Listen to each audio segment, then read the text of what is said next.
Baik, perkenalkan nama saya Melvi Buruh Angin dengan NIM 4193131054. Di sini saya akan membahas rekayasa ide saya terkait analisis kadar PB dalam lipstik. Baik, di sini langsung saja kita masuk ke pendahuluan bab 1. Di mana latar belakang masalah. Kosmetik merupakan kebutuhan yang penting dalam kehidupan manusia, khususnya untuk wanita. Kosmetik adalah bahan atau sediaan yang dimaksudkan untuk digunakan pada bagian luar tubuh manusia, seperti rambut, bibir, dan organ lainnya. Selain itu, fungsi dari kosmetik itu sendiri itu untuk membersihkan, mewangikan, dan mengubah penampilan atau memperbaiki bau badan dan melindungi seluruh tubuh agar lebih menarik. Selanjutnya, berbagai jenis produk kosmetik ada seperti pewarna rambut, pemutih kulit, serta pewarna bibir atau sering kita sebut sebagai lipstik. Nah, jadi seperti yang kita tahu bahwa kosmetik pada saat ini sudah berkembang sangat banyak. Kita tahu bahwa Badan Pengawas Obat dan Makanan memiliki ketetapan mengenai kadar cemaran logam dalam produk tersebut, yaitu adalah arsen, kadmium, timbal, dan merkuri.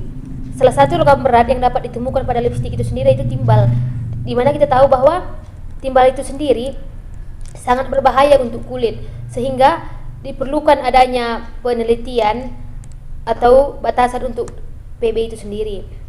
Jadi di Indonesia telah ditemukan cemaran dari timbal itu sendiri, dan oleh sebab itu maka dalam penelitian ini akan diuraikan terkait kandungan timbal yang bagus untuk kulit dan yang cocok untuk dipakai oleh kulit manusia. Lalu untuk tujuan penelitian di sini ada dua, yaitu untuk mengetahui kadar cemaran logam berat timbal pada beberapa lipstik yang beredar di pasar Kiara Condong, Bandung. Yang kedua, untuk mengetahui kesesuaian cemaran logam berat timbal pada beberapa lipstik yang beredar di pasar Kota Bandung. Adapun manfaat dari penelitian ini yaitu memberikan pengetahuan kepada masyarakat mengenai cemaran logam berat timbal. Yang kedua, sebagai bahan masukan bagi peneliti untuk menganalisis logam berat timbal. Dan yang ketiga, untuk memberikan pengetahuan kepada masyarakat mengenai bahaya penggunaan kosmetik yang mengandung timbal dan sebagai bahan pertimbangan. Lalu next, untuk bab 1 kajian teorinya, yaitu bahwa kosmetik adalah zat yang digunakan sebagai produk perawatan pribadi untuk meningkatkan atau melindungi penampilan dan menutupi bau tubuh manusia. Lipstik adalah produk kosmetik yang dibuat dari cetak tuang bahan berbasis padatan yang mengandung bahan pewarna terlarut atau tersuspensi dan memenuhi kriteria. Nah, selanjutnya, berdasarkan penelitian Noor Muradi dan kawan-kawan di Iran, produk kosmetik lipstik yang sering digunakan memiliki kadar timbal PB di antara 0,08 sampai 5,20 nanogram per gram. Selanjutnya, di Jambi telah beredar lipstik yang memiliki nomor registrasi dari BPOM, di mana dilakukan banyak uji untuk mengetahui kandungan dari lipstik itu sendiri. Selanjutnya ada bab 3 diskusi dan pembahasan, di mana dalam diskusi ini metode penelitian yang dilakukan yaitu pengujian menggunakan metode spektrofotometri serapan atom, di mana ada tahapannya, ada melalui pengumpulan data secara acak, destruksi sampel, uji kuantitatif, meliputi validasi metode, dan penentuan kadar timbal pada sampel. Selanjutnya pengumpulan sampel, di mana dilakukan di pasar Kiara Condong, Bandung sebanyak 6 sampel, yaitu 3 sampel lipstik teregistrasi dan 3 sampel tidak teregistrasi. Lalu selanjutnya ada preparasi sampel dan destruksi kering, di mana langkah-langkah yang dilakukan dalam penelitian itu: pertama, sampel dipanaskan dalam oven dengan suhu 110 derajat Celcius selama 1 jam, lalu didinginkan dalam desikator selama 15 menit. Setelah itu dipanaskan kembali ke dalam oven dengan suhu 320 derajat Celcius selama 2 jam. Lalu sampel didinginkan dalam desikator selama 15 menit. Lalu sampel ditambah dengan 2 ml HCl 10N hingga abu sampel terendam. Nah, seperti tersebut.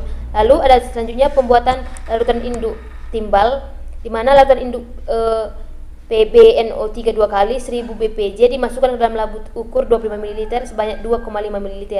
Lalu ditambahkan larutan HNO3 0,5 molaritas hingga tanda batas sehingga diperoleh konsentrasi 100 bpj. Nah, seperti di layar. Lalu selanjutnya dibuat validasi metode analisis pembuatan kurva kalibrasi timbal, di mana dilakukan beberapa konsentrasi yaitu 0,5, 1, 2, 4, 6 dan 8 bpj.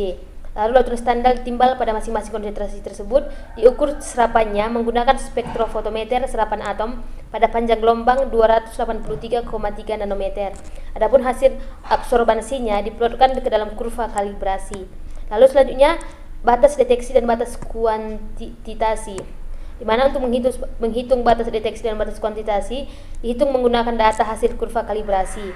Selanjutnya penentuan kadar logam timbal dan kadmium dalam sampel, di mana untuk kadar logam timbal itu larutan sampel destruksi dianalisis menggunakan spektrofotometer serapan atom. Adapun pembahasannya yaitu pada penelitian ini telah dilakukan pengujian logam timbal pada kadmium, di mana ada 6 buah sampel dan yang telah teregistrasi 3 buah dan 3 sampel tidak teregistrasi, di mana untuk datanya bisa didapatkan seperti berikut,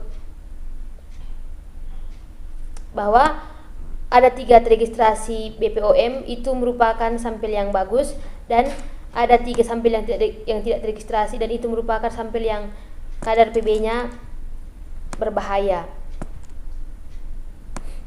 Next, selanjutnya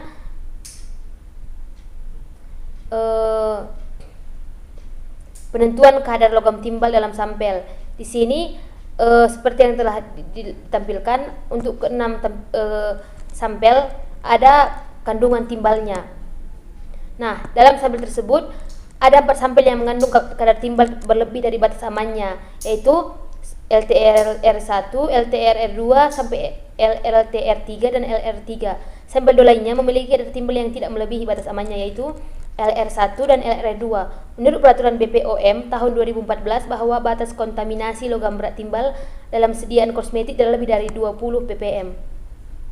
Nah, sehingga dapat disimpulkan bahwa diperoleh data kadar timbal sampel lipstik yang melebihi batas aman, sehingga dapat disimpulkan bahwa sampel yang beredar di Pacar Kiara Condong Bandung tersebut tidak aman digunakan. Adapun sarannya, jurnal ini sangat cocok untuk dijadikan bahan bagi mahasiswa dalam mempelajari materi AAS dalam mendeteksi suatu sampel yang dicurigai memiliki kandungan zat berbahaya seperti arsen, timbal, kadmium dan lain-lain. Nah, itu sajalah penjelasan saya terkait rekayasa ide yang saya ambil dari sebuah jurnal. Sekian yang bisa saya sampaikan. Terima kasih.